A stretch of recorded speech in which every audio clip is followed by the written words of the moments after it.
2023 жылғы зейнетақы жүйесіндегі өзгерістер қандай және кім қанша зейнетақы алады, біз қазір қарастырып көрейік.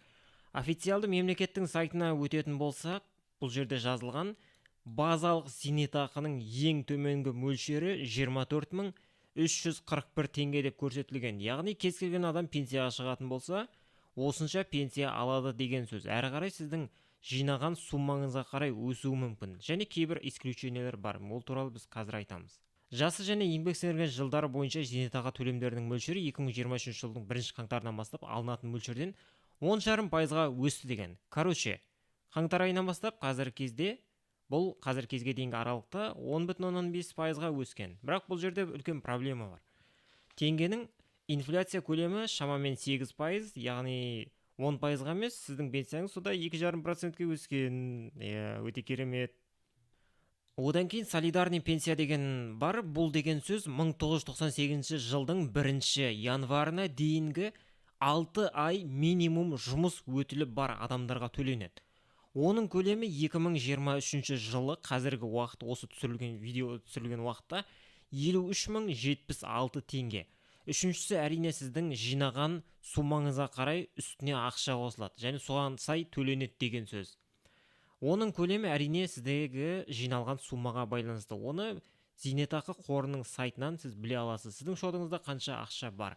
Бірақ ол жерден басқа бір видеоларда қарастырғанымыздай, жақсы пенсия алу үшін ол жердегі сумманың көлемі нормальный болу керек. Көптеген қазақстандықтарда ондай мүмкіндік жоқ.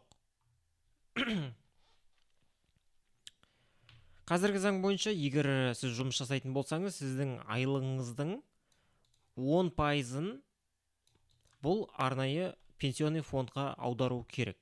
Одан кейін сізге қартайып пенсияға шыққан уақытта соның шетінен алынады, сізге пенсия берілетін болады.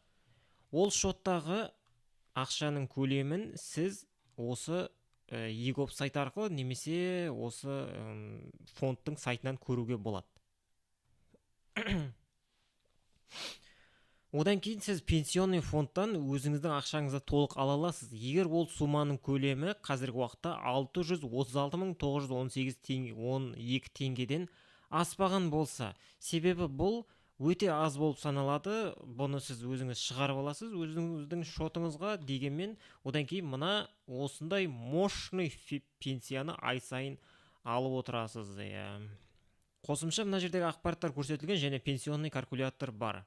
Бұны басып, пенсионный калькуляторға өзіңізде жиналған сумманы жазып, сізде пенсия көлемі шамамен қанша болады, соны білуіңізге болады. Мысалға мына жерде осындай данный көрсетілген.